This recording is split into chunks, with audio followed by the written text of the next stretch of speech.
Olá, boa tarde a todos. Deixa eu testar aqui, ver se já está dando certo.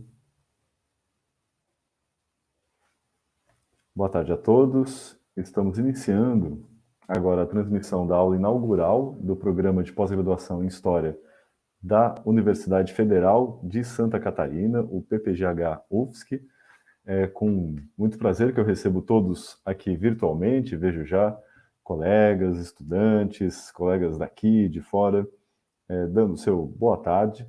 Eu aviso a todos que nós emitiremos certificado para essa atividade. Para isso, é importante que vocês coloquem o nome completo e o e-mail aqui na caixa de comentários, o famoso chat, para a gente reunir essas informações e enviar posteriormente o certificado a todos. Bom, o programa de pós-graduação em História da Universidade Federal de Santa Catarina, ele não é novo, ele foi fundado em 1975 com a área de concentração em História Regional. Nos anos 90, ele passou a ter como área de concentração História Cultural, e a partir de debates mais recentes, em 2016 e 2017, adotamos como área de concentração a História Global. Isso faz parte de um movimento mais amplo, né, de renovação historiográfica e construção de novos campos, arenas de debate e objetos. E uma das referências mais importantes para a gente entender a organização do campo e, ao mesmo tempo, discernir as diferentes abordagens, correntes e formas de se fazer história global, é o célebre manual já, O que é História Global, publicado pelo professor Sebastian Conrad. Em função disso, nós temos um enorme prazer em receber o Sebastian Conrad aqui virtualmente no PPGH para apresentar sua pesquisa, e eu passo a palavra agora para o nosso mediador oficial da atividade, que é o colega do PPGH, o Rodrigo Bonaldo, que eu coloco aqui ao vivo. Boa tarde, Boa tarde, Rodrigo. Fábio. Boa tarde a todos que nos escutam e nos assistem. Então, eu recebi a feliz, o feliz pedido para apresentar, né, o nosso convidado de hoje. Então, o que eu vou fazer brevemente, porque nós, em especial, no programa de pós-graduação em História Global da UFSC, já o conhecemos bem, né, uma leitura compulsória para entrar no curso, inclusive, né? Mas, então, o professor Sebastian Conrad trabalha na Universidade Livre de Berlim, no departamento de História. Também é membro fundador do Graduate School in Global Intellectual History, né? Então, ele é conhecido por publicações no campo da História Global e, em especial, da História Intelectual Global. E a palestra que ele vai proferir hoje para a gente aqui, ela pode parecer, e o artigo, né, no qual essa palestra se baseia, pode parecer um desvio dos seus objetos de estudo mais anteriores, né? Mas, na verdade, alguém poderia argumentar que não é, pois ele continua perseguindo, como vocês vão perceber, a sua hipótese, né, ou a sua noção de história, ou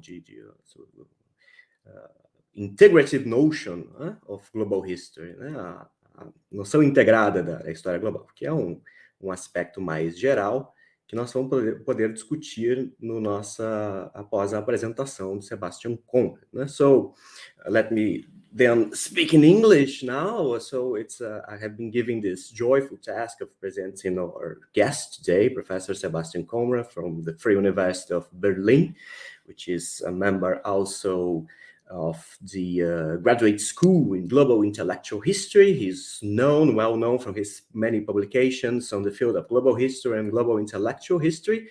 And the presentation he is going to give us today may be perceived at first glance as a deviation from his earliest objects of study, but one may argue that it's not, since he keeps moving forward his integrative notion of global history. So that's a more general aspect of his work, of Sebastian Conrad's work, that we may be discussing a bit later. So without further ado, Sebastian, I'd like to thank you for your generosity. It's a bit late in Berlin right now, and we thank you very much for your presence here, albeit in a virtual form. We've been looking forward to listening to you, and we are looking forward to listen to your presentation today. So thank you. The floor is yours. Thank you.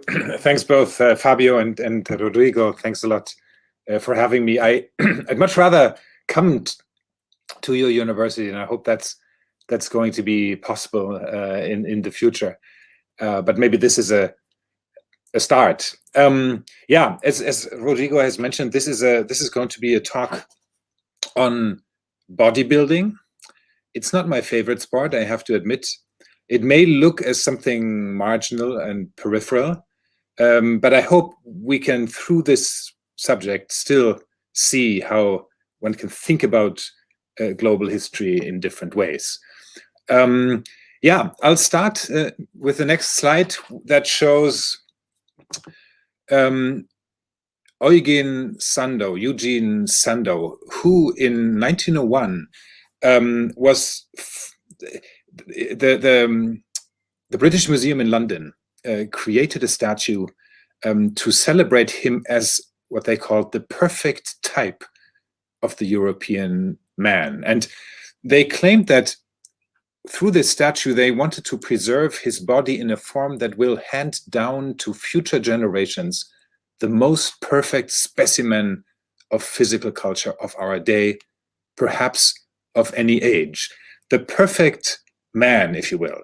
Sandow had the reputation of being just an amazing exemplar of the human species. And the celebration of his beauty and his body was not only a European or Western thing, but also, as we'll see on the next slide,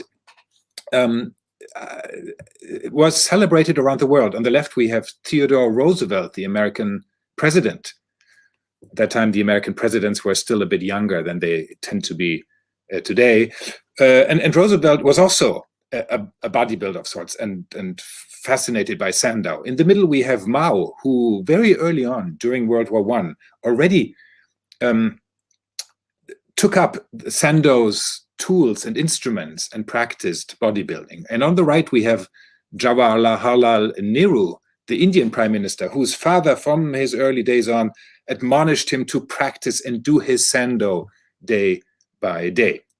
So the question, right, that I'll ask is, how come that at this time, around 1900, we see what we could call a standardization of notions of and also practices of the male muscular body. Now, in scholarship, as you'll see here, there's not a shortage. Many studies of forms of standardization. So on the right-hand side, a book on the standardization of measurements like the meter and the kilogram and so forth. In the middle, a book on the standardization of time. And we even have a book on the standardization of legal norms. But the extent to which also the body and the aesthetics of the body were standardized, that's an open question that I'll ask. The second question that I'll add is, how did this go global? How did the Sandow phenomenon move from Western Europe and the United States to the global stage? And the third question at the very end, I'll also ask, to what extent do notions of the muscular body change? How have they changed between Sandow's age and our own and our present? All right, let's start with chapter 1, if you will. That's called Müller into Sandow, because Sandow wasn't born as Sandow, but rather as Friedrich Müller. He was born in Königsberg,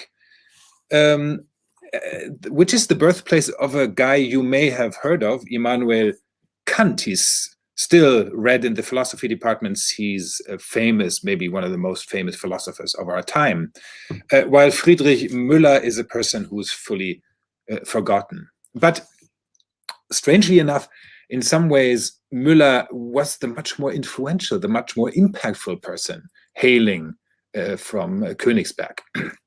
He, in his own recollection, when he talked about his life, he repeatedly, and this is a story you'll see with many bodybuilders, he emphasized the way in which he was weak and, as he called it, exceedingly delicate.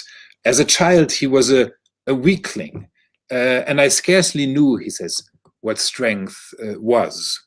And according, at least to his own narrative, he only learned that in Italy. Only when he came to Florence,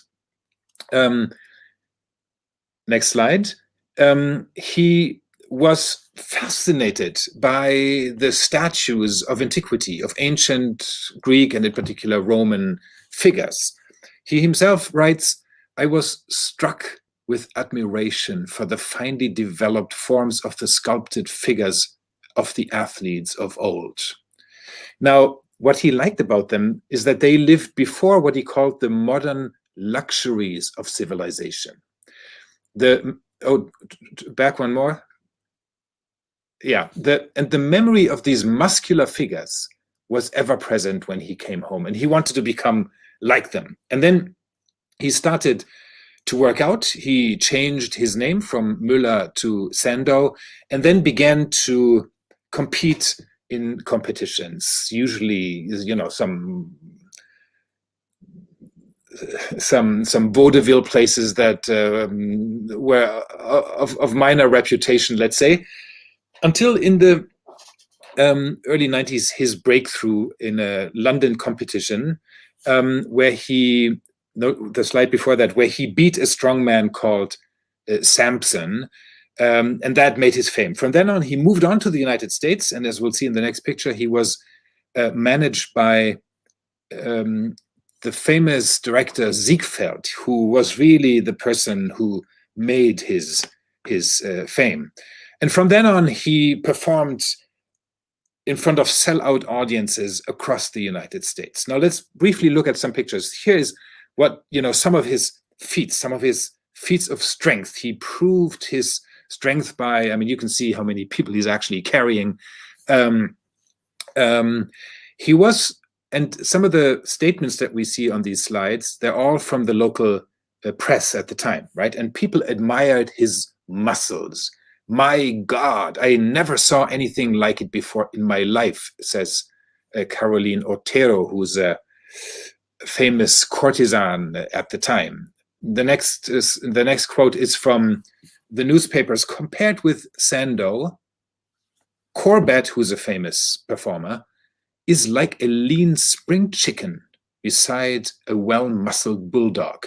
And the professional strongmen and circuses and museums with their pretentious bunches and muscles, they all seem weak and unimpressive if you compare them with Sandow." So Sandow, he is so strong, we can hardly believe it. Now, what's crucial here is that what Sandow is now doing is he's reinventing the circus performance, because he, at some point, is no longer primarily producing and performing feats of strength, but he begins to pose. So there's a curtain going down, and then when it goes up, the light comes on, and what you see is something like this. And Sandow essentially stands there and poses. And this has apparently had an enormous effect on the spectators. Here's one more quote from the newspapers. "The graceful poses into which Sandow falls naturally and easily, bringing into view the great rows of muscles which stand out like coils of cordage, they are certainly wonderful." And he doesn't exert himself. His chest grows into gigantic proportions. The posing, and we'll come back to that later, is his invention. This is, if you will, the invention of bodybuilding. Now, what we need to ask ourselves is, how come that there was so much enthusiasm? How come people just loved Sandow and flocked to his shows? No, let's go one back. Now, of course, usually the way the story is told is that there is just one great individual who changes things. That's the way we learn history in school sometimes, right? The great man's story. But had Sandow appeared 20 years earlier, or 20 or 30 years later, nobody would have given or would have paid any attention. Nobody would have paid attention. So what we need to do is we need to historicize and understand precisely why at this moment there was so much resonance, so much attention.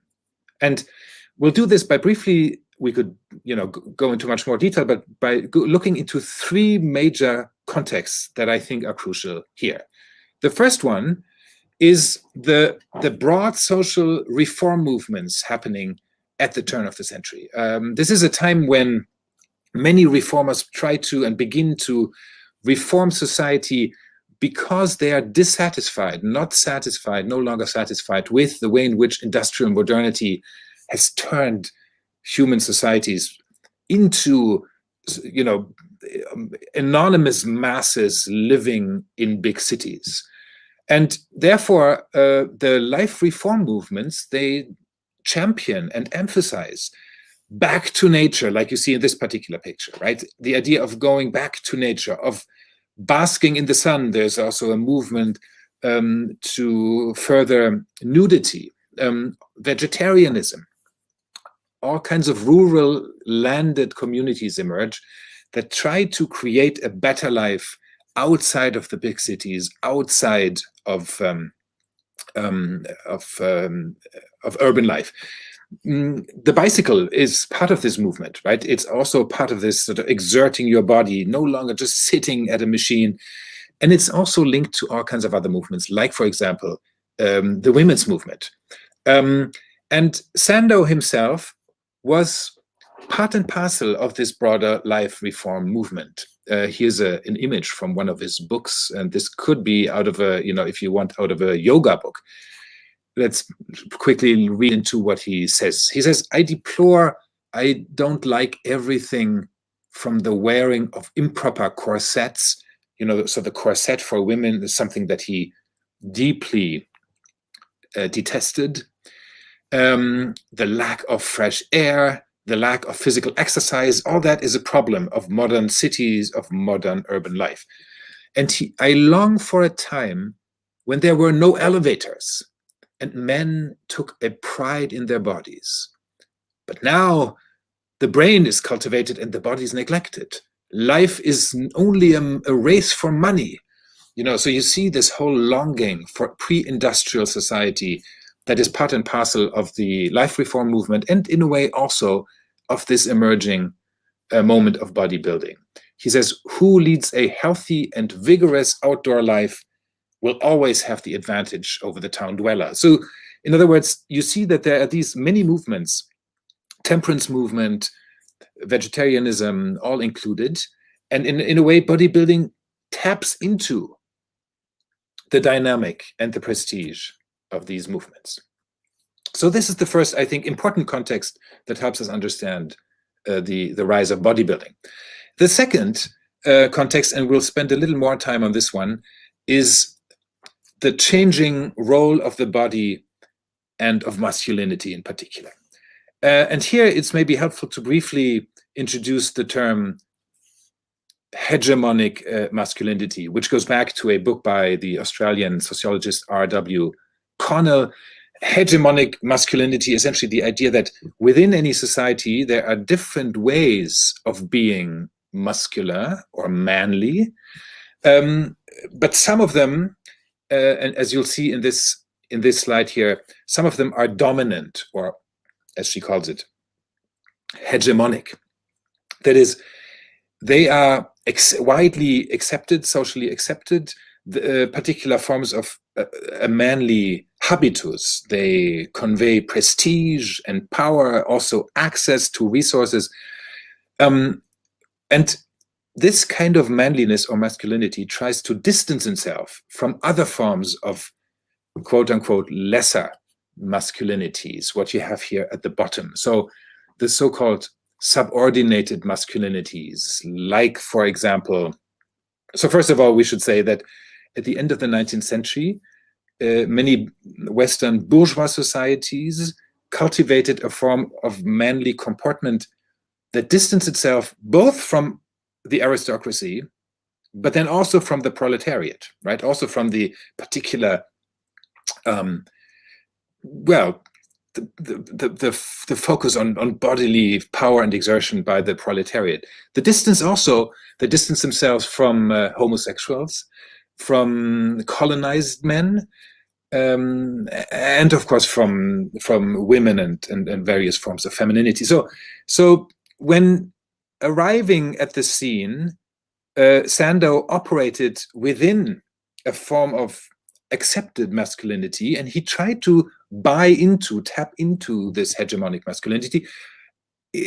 But also, if you will, bodybuilding was a part of the transformation of this hegemonic masculinity at the same time. Because many historians argue that at this moment, around the turn of the century, masculinity in Western societies was in crisis.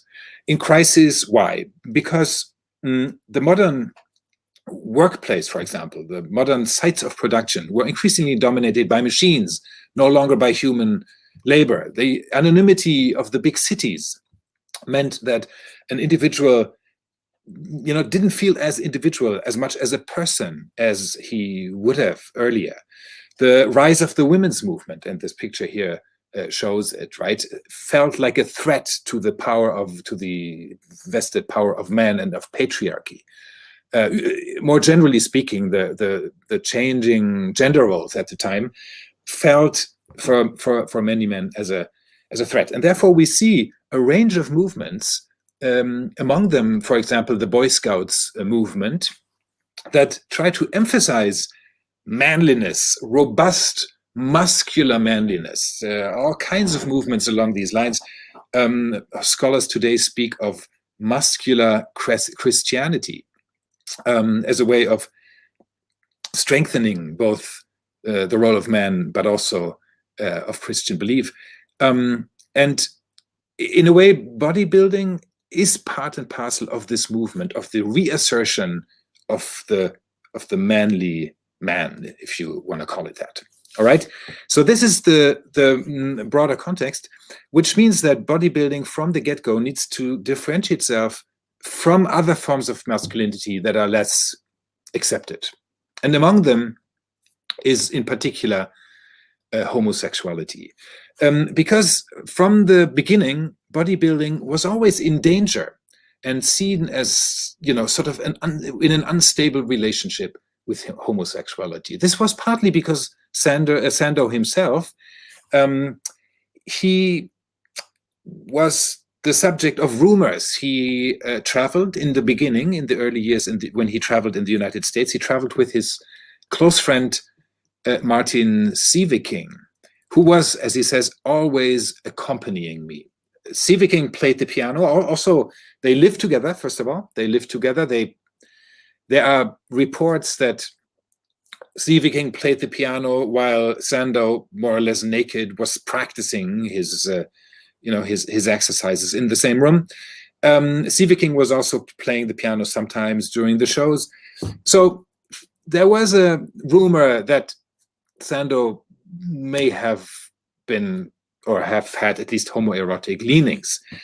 They did not subside even when Sandow married in the 1890s. This is Blanche Sandow, his wife. They lived together and had 2 children. The relationship between the two of them was fraught and complicated. And while Blanche accompanied him on some of his travels, there were consistently rumors about him having affairs either with men or women. A lot of this is in the realm of rumors. In fact, we don't have any personal papers by Sandow because Blanche, his wife, and his daughters, as soon as he died in the 1920s, burned everything. And the Sandow biographers, they assume that this may have something to do with some kind of, fruity stories surrounding his life. But what's important here is that a marriage was one way of getting of achieving respectability as a man, because any kind of link with homosexuality was deeply disconcerting and even dangerous.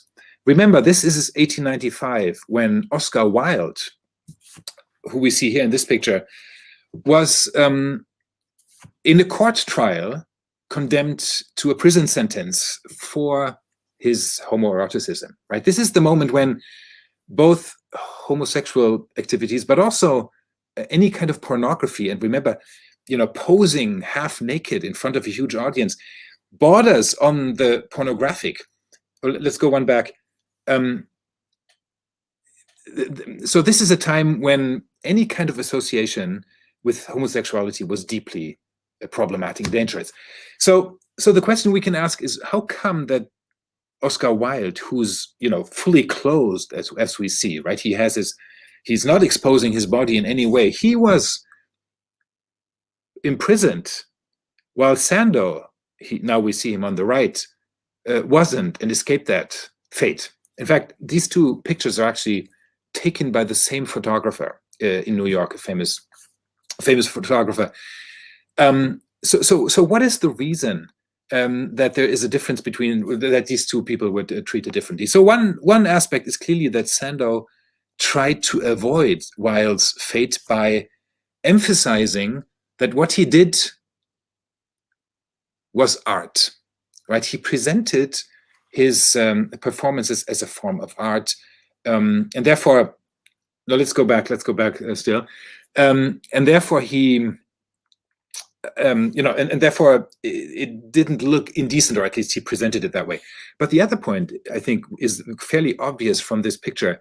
We have very different kinds of masculinity that are portrayed here. We have the very sort of effeminate-looking, dreamy pose of the thinker, Oscar Wilde, and we have the muscular, strong man on the right. We have Oscar, the aesthete, and Eugene, the athlete, and the different form of masculinity, in other words, tapping into and buying into the robust and muscular form of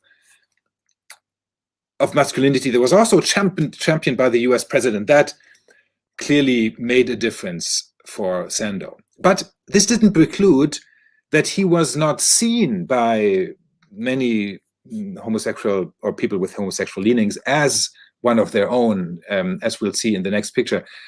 John Addington Symonds, in his memories, writes about receiving exactly this picture here. And he says, and he's a very well-known homosexual, and he says, "I hardly venture to write what I feel about the beauty of this photograph. It not only awakens the imaginative sense, but beats every work of art. No sculpture has the immediate appeal to human sympathy, which this superb piece of breathing manhood makes." Right. So this is an example of how he was, and frequently was, perceived. All right. Hegemonic masculinity, distancing himself from homosexuality, but also from femininity. And this leads us to the question of, is bodybuilding something exclusively for men? Well, not necessarily. Sandow has, in his books, he has these charts that show how women also should practice and do bodybuilding. In fact, his own wife worked out as well. But working out for men and women was supposed to be different, right?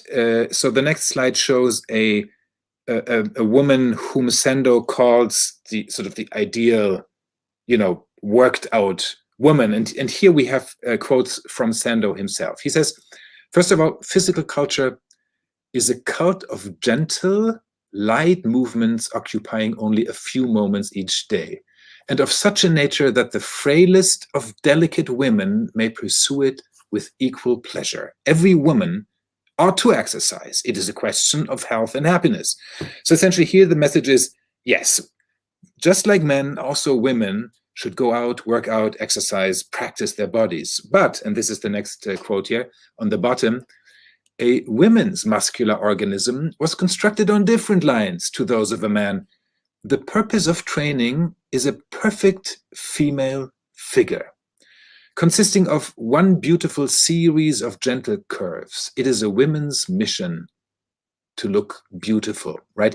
So here we see that essentially, yes, bodybuilding is for both men and women, but Sandow operates firmly within the conventional, norms and values of bourgeois Victorian society and the gender roles that are clearly separated. Did this mean that there were no female bodybuilders? Yes, there were some. The most famous of them is Kate Brumbach, who later took on the name Sanduina, which is a pun on Sandow. allegedly, it's very difficult to ascertain whether that's actually true, she bested Sandow in a competition in 1911, and from that moment on was called Sandwina. Well, be that as it may. But she is probably the most famous women bodybuilder at the time. She, here's one, this is from the contemporary press, with her curled upper lip and her classic chin. She has the look of some heroic work in marble. Her throat is a column. Her shoulders and back might have been hewn by Michelangelo. The person on the right, the man here in this picture you see, is her biggest fan. He came to her first few performances, was completely fascinated, and then proposed, and she actually married him. And then in her shows, as in the next picture, for example, in her shows where she would, routinely lift a couple of men, we see him here on the right-hand side. Here again from the newspapers, the feminine Hercules has a wonderful figure full of symmetry and not marred by a display of muscles. Again, we see the conventional image of femininity and masculinity. All right, an interesting aspect of women's bodybuilding, and this is my last slide on this particular topic, is that they were seen as a political threat as well, right? Here you have a cartoon where on the left-hand side you see these men saying, "The goddess comes," right? And there is Sandwina, and she takes the first man and spins him around. In other words, she displays her power over these men. And we have below we have a quote from a contemporary newspaper, which says, the anti-suffragists, so the people who don't want women to vote, right? The people who don't want women to vote and who go to the circus and see Sandwina, and they see her, how she lifts her husband with one arm, they tremble. Because when all women are able to rule their homes, they will get the vote or take it by force, right? So the power, the strong muscular power that Sandwina displayed was seen, and female bodybuilding more broadly was seen as a threat to patriarchy or to the status of men. All right, now we'll move to the third context that I briefly want to mention, and this one will be very brief. The third one, and I think, but it's also crucial, is the rise of mass culture, because clearly the Sandow phenomenon can only be understood in its global reach in particular, and we'll come to that in a moment, because it was driven by mass production, mass by journals, by newspapers, by advertising, by photographs, and also by advertising, as the next picture shows. Now, we need to move to the next topic, which is, how did Sandow move from strength to beauty? Because this is what his particular, his mark was. How did he move from strength to beauty? And as the next slide shows, in his early days, in the next slide, and the next one, in his early days, he competed with other people who looked strong and impressive, but very quickly he moved strategy. And the next slide shows how he no longer, he could still lift a couple of people if he wanted to, but now he posed. And I think we'll move to the next picture just because there's so many. He posed, and here's from the newspaper, from the local press, Sandow posing in various statuesque attitudes is not only inspiring because of his enormous strength, but absolutely beautiful as a work of art as well. In other words, he sold himself no longer and presented himself as a strong man primarily, but as someone who is a work of art. And how did he do that? He did this, as we see in this next picture, because he was able to, or he posed like a Greek statue. So he practiced in front of Greek statues and imitated them, right? So here we see the link to Greek antiquity, which is the link that at the turn of the century conveys bourgeois respectability. Okay, let's now move to the question of how did Sandow go global? Now, the usual story is one of dissemination, right? If we read the reports or the historiography, then usually the story goes something like this. At the beginning of the 20th century, Sandow moved out from Britain first, and these are the blue ones. He traveled to Australia and New Zealand. Then on his second big world tour, he traveled to South Africa, then to Aden, Singapore, Hong Kong, and finally to India. And if we listen or read what the historians are writing, then they say that it is Sandow and his travels that make bodybuilding global, right? So let's take, for example, the last quote here.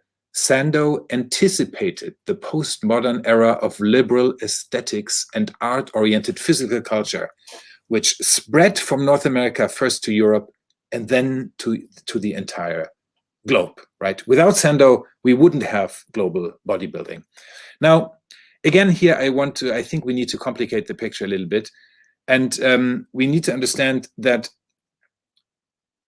the global impact of Sandow had to do with 4 major transformations that had nothing to do with him, but he in some ways was part and parcel of it.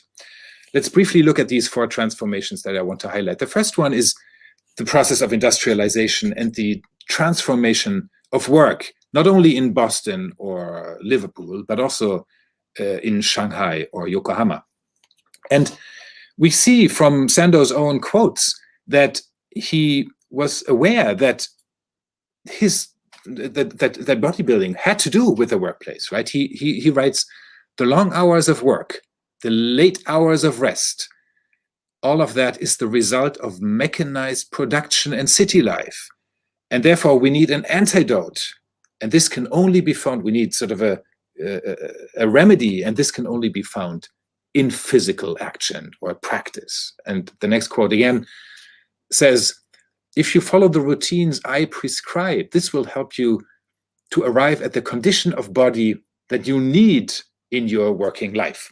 Right? This is the time when the study of work and of work practices was so popular. And you'll see in the next picture how some of these, using photography and early film, there were scientific ways of thinking about how does working under the conditions of industry look like. But if you look at the next picture, which is straight out of Sandow's journal, you'll see that he's also obsessed with the same kind of questions. How can the human body be brought to work? So the first context is the changing nature of work under industrial capitalism.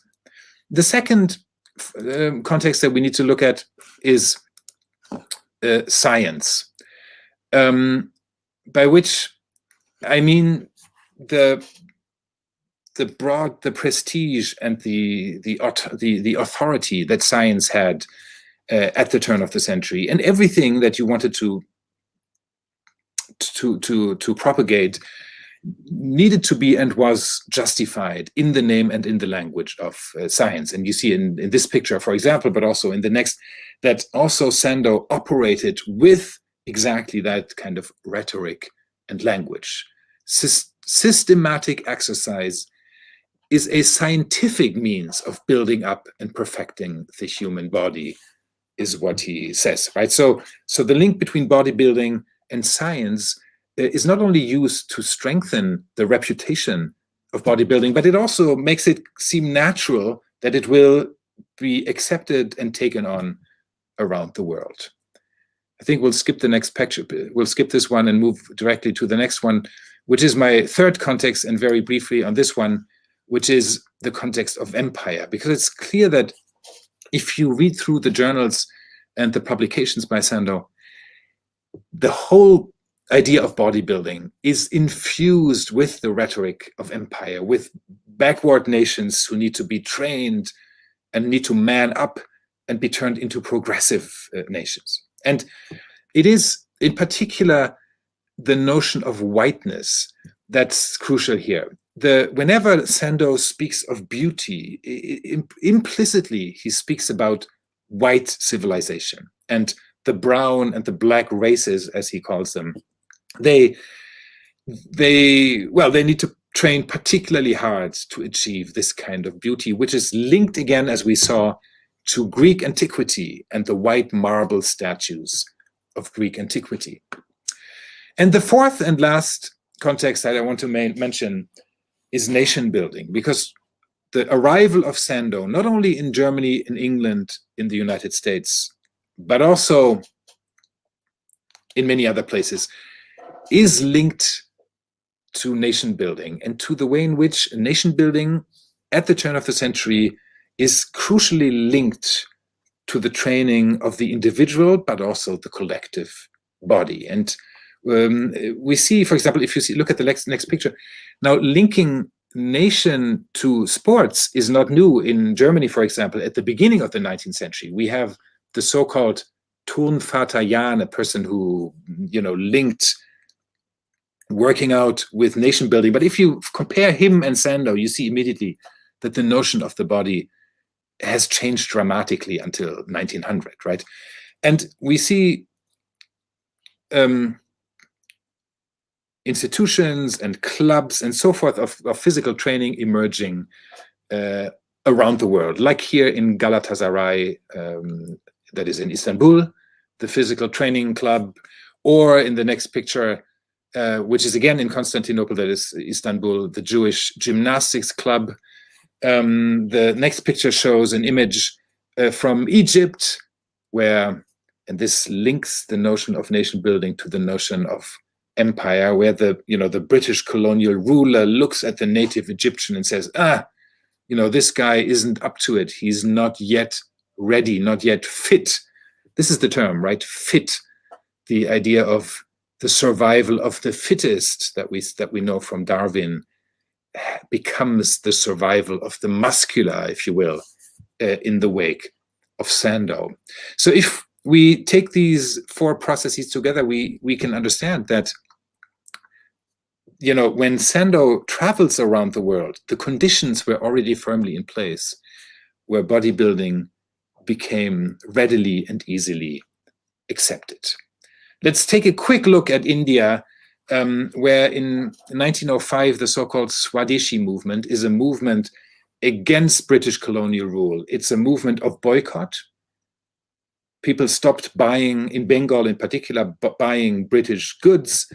It was a movement that emphasized indigenous production, and it emphasized strength and nation building. So popular and famous spokesmen like Swami Vivekananda emphasized that independence depends on beef, biceps, and the Bhagavad Gita. The biceps obviously is where Sandow can come in. Now, when Sandow arrived in India, he stayed in India for 8 months. He performed for huge crowds and was immensely popular. But of course, there were also Indian strongmen, right?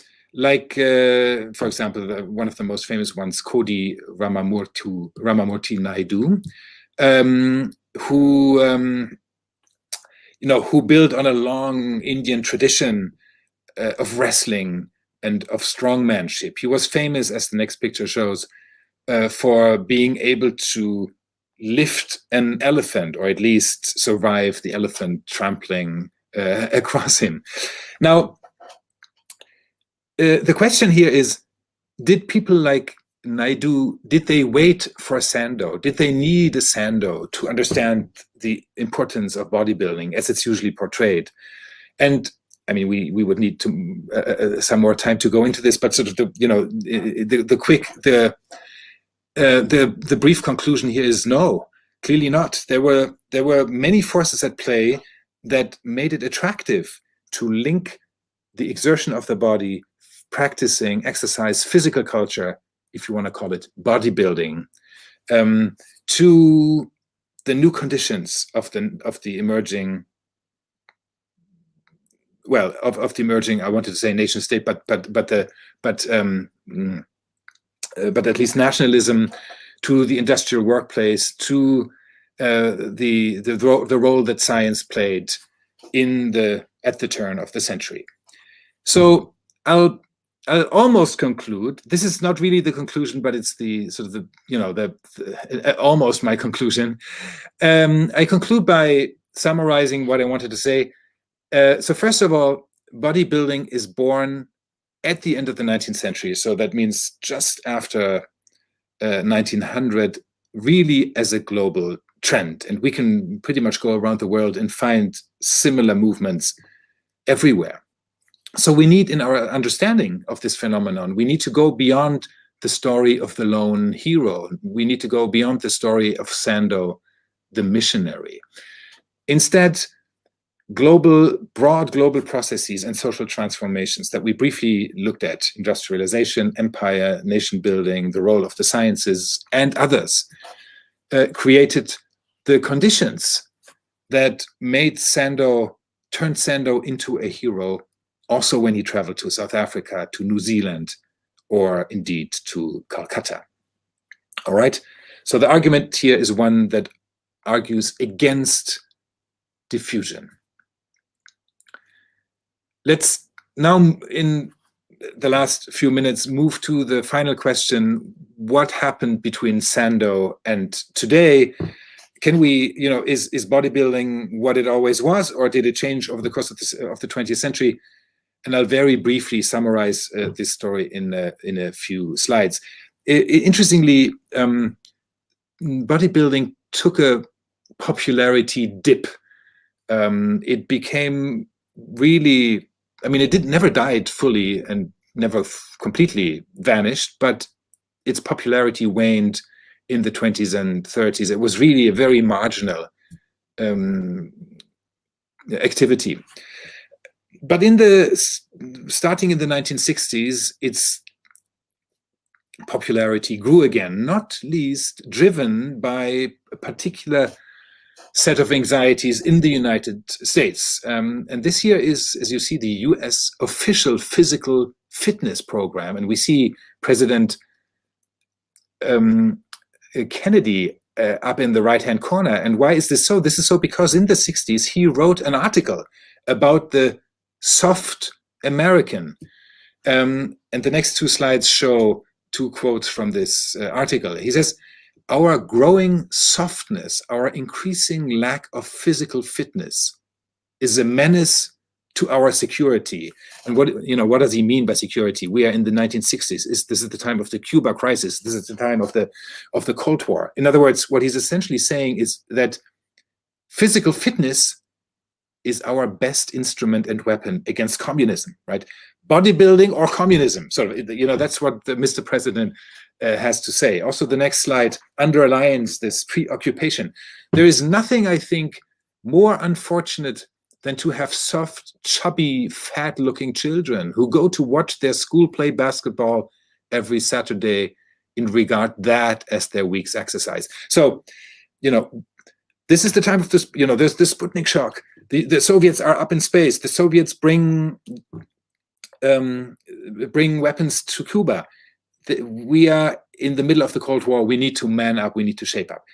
And this is the broader, this is just one example of a much broader discourse that shows how suddenly physical exercise, manliness, and so forth is seen as needed to rescue post-war America. And of course, the person who does that, who rescues the Americans, is no other than the Austrian oak. Here we see Arnold Schwarzenegger in one of his early images. This is from 1967, I think, and he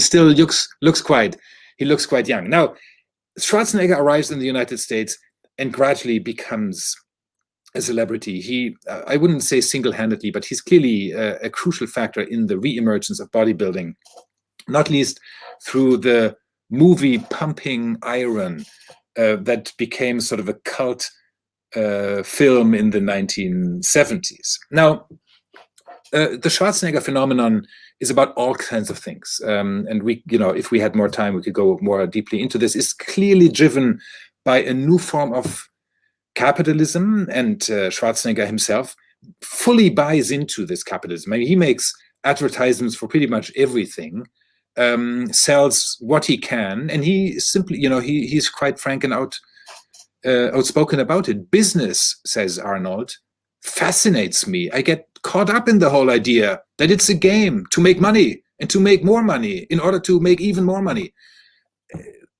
That, this wouldn't have, Sandow, it wouldn't have occurred to Sandow to say anything like that, even though Sandow too was a genius with his business empire, but he would have always sold it in an idealistic fashion, right? So we have a different form of capitalism that pushes the Schwarzenegger phenomenon. But also the forms of bodybuilding in the 1970s, they run up against resistance and crises. And very quickly, these crises also spell the end of bodybuilding. One of these challenges is, like in the Sandow days, this unstable relationship with hegemonic masculinity. So on the one hand, we have these super masculine men, but on the other hand, they always look sort of queer to many of the spectators. Here is a Schwarzenegger image taken by Mapplethorpe, the famous gay photographer, and Schwarzenegger himself knew about the appeal that he had with gay audiences. Here's a quote: "There's a lot of homosexual following around bodybuilding because we are to them what maybe some female sex symbol is to me, because to them we are heaven." At least that's what Schwarzenegger himself thinks. Now, interestingly, as the next slide shows, bodybuilders, because of these rumors of homosexuality, were advised to pose with women around them, to just make sure that, no, we're straight, we're heterosexual, don't worry.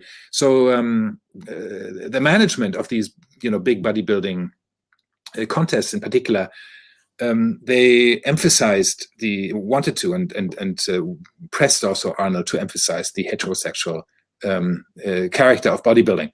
The second big and much bigger threat, obviously, was steroids. And steroids is what produced these freaky bodies of the 1970s, and what also, in a way, ended the spell of bodybuilding. Of course, there is still bodybuilding, but it no longer has this public appeal and role that it did in the 70s. And the third aspect is clearly race.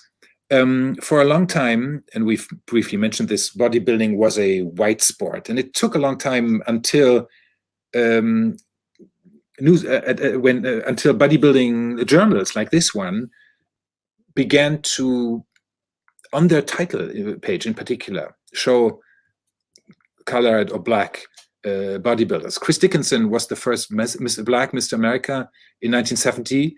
And he emphasized, as you see in this quote, that he wanted to prove that a black man could win the title. And he says, I figured out that if it meant not being able to wear an Afro hairstyle, well, that was a small price. In other words, if I look somewhat white, right, not with an Afro hairstyle, maybe not too dark in my skin color, fine. Now, race was an issue, and in some ways still is, even though black bodybuilders have since taken over and dominated the sport of bodybuilding in the past years. Now, my final observations here: how do we move from Eugen Sandow to Arnold Schwarzenegger, right? What's the difference between 1900 and our present? Well, look at this picture from Arnold, again from the 1960s.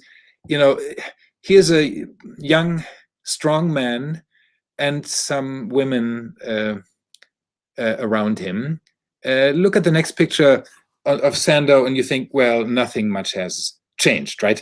In fact, I mean, we could, this is a little tongue-in-cheek, but we could look at some sort of more broader aspects, like the commercialization of mass culture. You know, there's clearly a parallel here.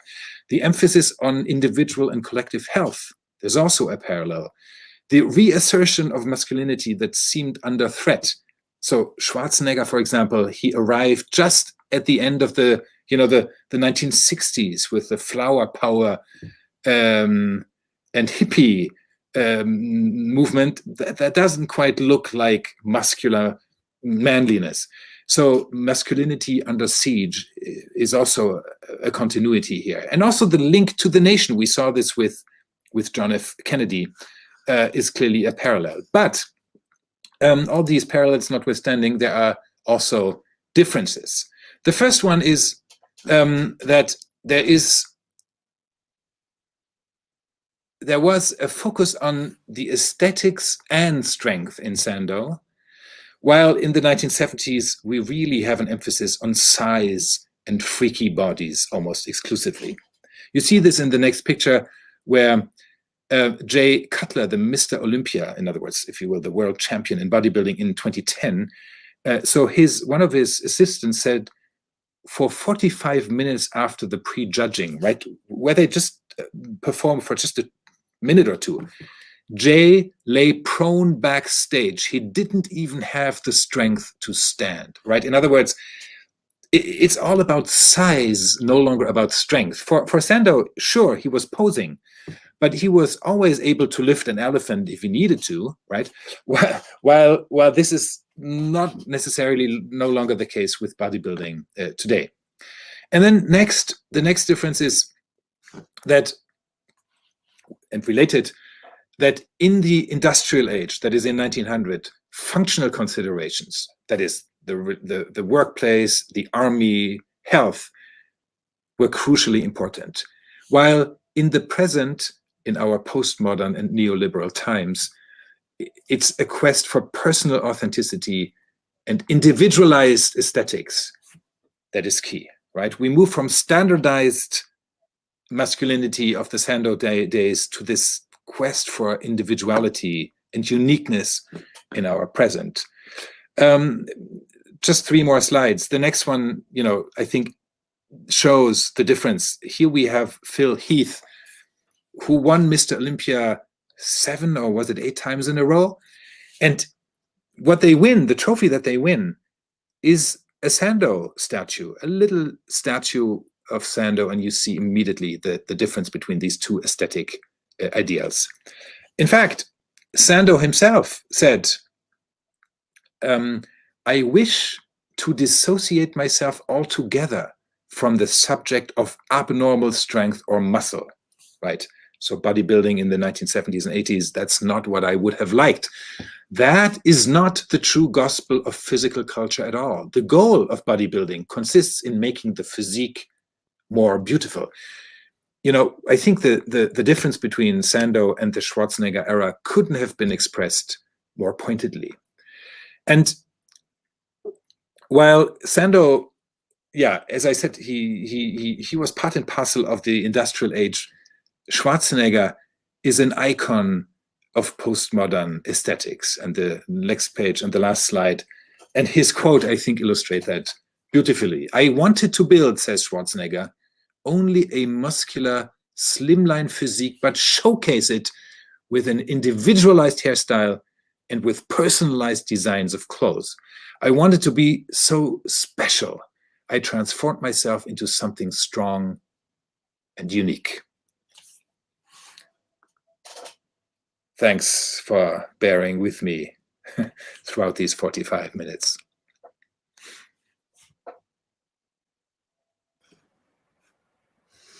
Thank you, Sebastian, for this inspiring talk and fascinating research and fascinating case study, indeed.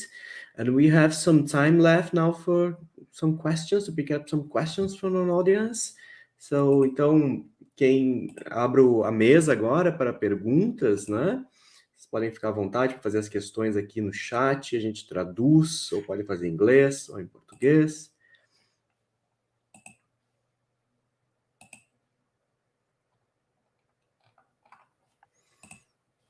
Well, while the audience is still thinking about their questions to you, well, I'd like to point out that this particular research, that this article you published will seems to be appearing in your new book. So, of course, we have already in European Portuguese an European Portuguese translation of your What is Global History? It's around, and anytime soon, hopefully, we're going to get as well a Brazilian translation, a Portuguese Brazilian translation to your book. But this new book of yours, can you talk a little bit about it? What's the role of this Eugen Sandow story on it? And what's the scope of your book, which will be, I suppose, on globalizing beauty? Don't quite remember the title yet, so if you could explain to us what you're up to next now. Right. Yeah. Thanks for the question. Yeah. This is it's really a departure from some of the topics that I studied until now: nationalism, the Enlightenment, some of these topics. But I felt that to understand the way in which the globe was increasingly entangled, became increasingly integrated, can be studied very effectively by looking at the human body and aesthetics. And this is not least the case because, in particular in our present, the body has become such a powerful site where the individual and also his or her role in society are negotiated and constructed in a way. So in this book project, I'm looking at really 4 different sites. These are case studies, if you will. I'm not systematically looking at everything. There would be so many fascinating topics, but the four that I've selected are: 1, bodybuilding, and we've just talked about that. Second, women's beauty contests, but specifically, mostly the focus is on the Miss Universe contests and that emerged in the 1920s, but then go on into the present. And I think they very powerfully show how not only obviously femininity is constructed, but race is negotiated, but also how this change from the 20s to the 2020s really is fundamental. The 3rd chapter is on homoerotic masculinity, and I use the figure of Saint Sebastian to think through the longer history, if you will, from the Renaissance, but then particularly from the end of the 19th century into the present, of how male and then later gay masculinity, at least one form of homosexual aesthetics, was presented. And then the 4th chapter is on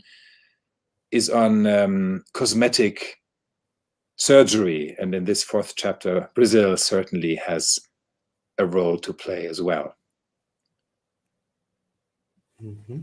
Thank you. I had a question popping up on the screen about, no, there's another one. Well, from Yoanki Cordeiro. There was any current against the globalization of the male body, even from an artistic perspective? Was there some opposition to it, Sebastian? Yeah, thanks. That's an important question, absolutely. I didn't talk about that. It's very clear that within, we talked about this notion of hegemonic masculinity, right? And so for Sandow and other bodybuilders, it was crucial to try to at least not be excluded from this hegemonic masculinity. That doesn't mean, however, that everybody liked it. It doesn't mean, certainly, that everybody aspired to this kind of body, right? I'm sure there were more opponents of bodybuilding than fans. Certainly, this was not the only form of making the body beautiful. And we could go through, this is true for many societies. It's obviously true in different ways, right? So if we look at let's say India, we focused on India a little bit. There we have competing forms of masculinity, as is obvious in the sannyasin and yoga traditions. We have Gandhi and his particular way of showcasing his body, which is really at odds with this kind of strongman tradition. But also in the West, so Bernard Shaw, for example, the writer Bernard Shaw said at some point, he watched the Sandow performance, and Sandow concluded the show by carrying a piano and elephants on his chest. And then Bernard Shaw says, look, I never wanted to stand a piano on my chest, nor did I consider it the proper place for 3 elephants. So yes, there was a lot of ridicule as well, right? So the question is important. I think you're completely right. This is just one form of being manly, and even only one way of looking muscular. So we have more questions popping up. João Júlio is asking, fantastic research and subject. I'd like to ask you about the Japanese success in the 1910s when jiu-jitsu and judo become global as a technique where the little brown man could defeat the whites. You mentioned it briefly on your piece, no? In the article, I didn't talk about it today, yeah, but that's a good question, right? Mm-hmm. Yeah. So first of all, I think the first thing we need to say here is that so while Sandow travels from Britain to South Africa and then to Asia, we have all kinds of other movements as well, and jiu-jitsu and judo is clearly one of the sports that moved in the opposite direction, and it influenced physical exercise also. In Europe or also in Latin America. The main figure the sort of the main protagonist of judo, he traveled to Europe broadly, and he was also, if you look at the pages of Sandow's magazine, there's a lot of treatment both of judo or jiu-jitsu, but also of Japan more broadly. Exactly the question that you're posing. How is it possible that the Japanese can conquer the white, if you will, Russian forces in 1904, 1905? Was troubling to many Europeans, and it was to Sandow too. So in the journal, there's a lot of talk about, is it true that the Japanese eat mainly rice? And can they be strong this way? Or how is their society organized? Why are they so efficient? And we are maybe no longer. So this is a crucial concern and a worry. However, there are different answers to it, right? I mean, to us, sometimes, it seems like an obvious answer that this, and it's the way it's now sometimes interpreted, that this is the beginning of the end of white hegemony. But at that time, there was also a very strong opinion that the Japanese won only because they had Europeanized so much, right? In other words, it's not really the yellow race that beats the white race, but what happens is that the Japanese are the proxy Europeans. They've modernized like Europe. They've adopted a military from Europe. They adopted, bureaucratic organization, industrialization like Europe. So what we really see is Britain's victory over Russia almost, right? So it's also interpreted that way. So this is sort of the ambivalence of the Japanese military success. Yeah, thanks. That's a great question. Now Fabio asks, Sandow used classical statues to present himself as an incarnation of beauty to European societies, right? For non-European audience, the classical appeal still worked? Or was it, I cannot get one more example of the British Empire, or were they combined? Yeah, right. Yeah, very good. Thanks, Fabio. That's a good point. I mean, first of all, I should say, that even in Europe or the United States, not everyone was convinced that a Greek statue is great, right? It looks great or is even fascinating. I mean, to some spectators, it just looked ridiculous.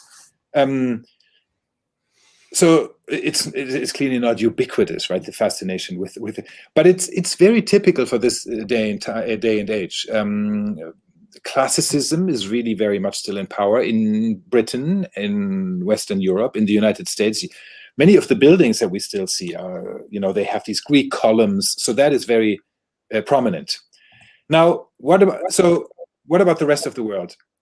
Well, you tell me about Latin America. My sense would be that also in Latin America, classicism is still, and the role of Greece is still very prominent at that time. It's interestingly even prominent in Japan, where I've worked on this a little bit in another context, but where references to Greece at the end of the 19th century become popular. Now, of course, a lot of this popularity is due to the dominance of the British Empire. It is a way of buying into debates about European and white respectability. The whole discourse of Greece is,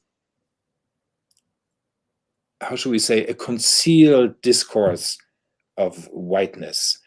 And given the dominance of this, discourse of whiteness also in the colonial world, that it's always a shorthand for white Europeans. So that's how I would read it.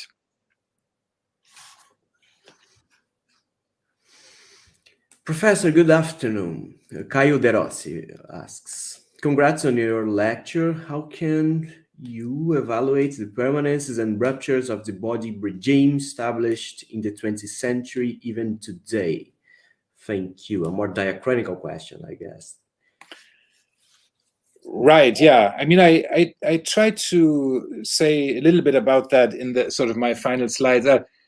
Maybe a way to summarize it, this is simplified, obviously, but we from Sandow to the present, we move from the imperial age, where one form of white muscular manliness was at least presented as if it was universally applicable.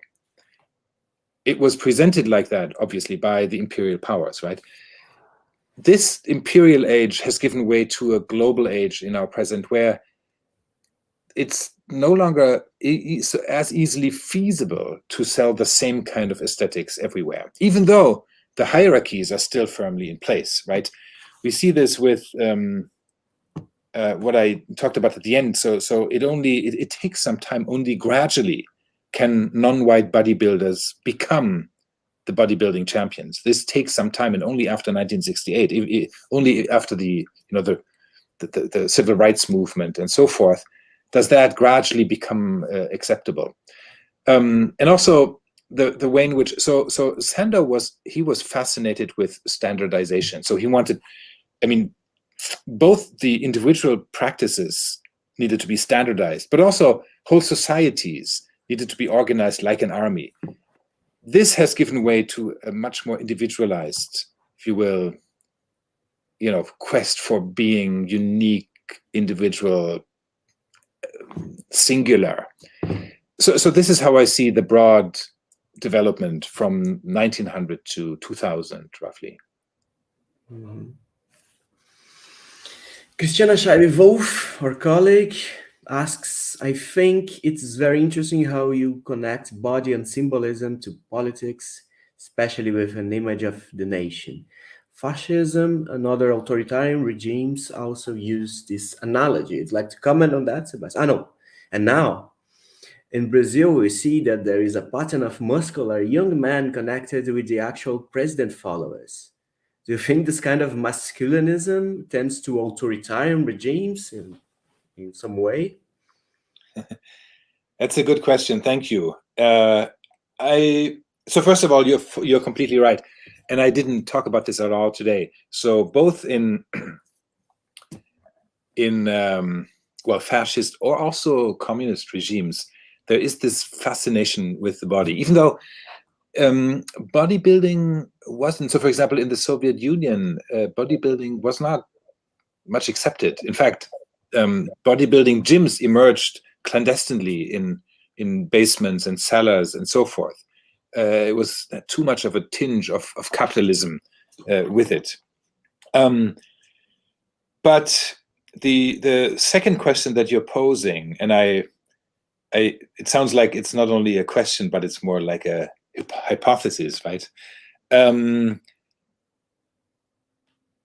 Yeah, where would so is there a politics that goes with bodybuilding? I mean, in principle, my answer would be bodybuilding in its history has been open to all kinds of politics. So anti-colonial movements, for example, bought into bodybuilding. Jews in Europe who were persecuted, in anti-Semitic, violence and so forth, they bought into this idea of creating a more muscular Jewry to defend themselves against nationalism. The way in which bodybuilding was linked to life reform movements, which obviously ranged politically from, very conservative or conservationism to sort of more progressive movements. I think that shows that bodybuilding could be linked to all kinds of politics in principle. But I would also side with you. I think that on the whole, there is certainly a strong fascination that links the strong body to the strong man and ultimately to some kind of authoritarian ideology. I think that link is much more easy to establish. So I guess my answer would be quickly to say, there is no inherent politics to bodybuilding. It can be linked to all kinds of movements and has been. But yes, there is a certain tendency along the lines that you suggest. I would agree. Good afternoon. When Christian asks, well, what happened with the other question? Well, anyway, another question pop up. Ana Lilia Felix asks, Yuko Mishima probably represents this kind of Japanese bodybuilding aesthetics in the Toyotism. Is there more, Fabio? In the Toyotism, what? Yeah, well, so Mishima Yukio, he's in Japan one of the most well-known and famous writers in post-war Japan, right? Mm-hmm. And he had his own cult of the body. He in truth, I mean, he worked out. He was a bodybuilder, but so while he adopted bodybuilding, he also cultivated a traditional Japanese ethics of the body, right? So he, if you will, he merged samurai and Sandow. That's maybe a way to put it. Mm. In fact, I mean, he was also fascinated by Saint Sebastian, whom I mentioned earlier. Yukio Mishima, there are famous photographs where he's pretty much naked, only with only his genitals covered, and then he has these arrows sticking inside of his flesh. So he was fascinated with this form of cultivating the body. And then he, as Ana Lilia surely knows, he also died a very violent way. In 1970, he attempted a coup. He took one of the generals prisoner, called the army, and tried to bring them to resist the Japanese state and bring the emperor back into power. The soldiers didn't really listen much, and then Mishima, he killed himself by ritual suicide. Yeah, but in a way, he would be a good protagonist of this story as well. Thanks for the question. Well, we have two more questions. Divago Furlan Machado says, congratulations on the lecture. I'd like to know more about the relationship between a physically active life and an anti-consumer one. Somehow it reminds me of Rousseau's Emilio. Yeah, thanks. That's a good question. It's a good question because it's so ambivalent. There is in Sandow in particular this emphasis on let's move beyond, modern capitalist consumer society, and he doesn't necessarily say we build the body, in order to cultivate our interiority as well, but he sort of implies it. It is against the lures and attractions of the superficial attractions of industrial consumer society. That's sort of how he presents it. At the same time, he's the biggest seller of his products, and not only of his own tools, of his equipment, which is actually selling around the world, but he's also, he's advertising soup and soap, cosmetic articles, but also stuff that has no relation to health whatsoever. So it's in other words, there is a sort of an anti-capitalist rhetoric, anti-consumerist rhetoric, but at the same time, he's really an integral part of this kind of capitalism. And this is even more so the case for bodybuilding in the 70s, which is purely, I'd say, is fully consumerist. So therefore, for this earlier period, your question, I think, is a very interesting one because it brings out this tension that's there from the beginning. Yeah, thanks. Aline Gomes asks, Professor Conrad, thank you very much for the amazing talk. Please, I'd like to know your opinion about the use of the themes of classical sculptures from antiquity as a certain excuse to present male nudity, mainly in American magazines from the 50s and 70s, such as Strength and Health, Athletic Model Guide, and others. The Gresham Guild Pictorial, Physical Artistry Made Figure, Physical Pictorial. Well, okay, you are an expert, Aline. You know your stuff. Yeah, great question. Absolutely. So throughout this story, both in terms of what the threat of being labeled homosexual or pornographic, this double threat accompanies bodybuilding throughout, and this is true for Sandow.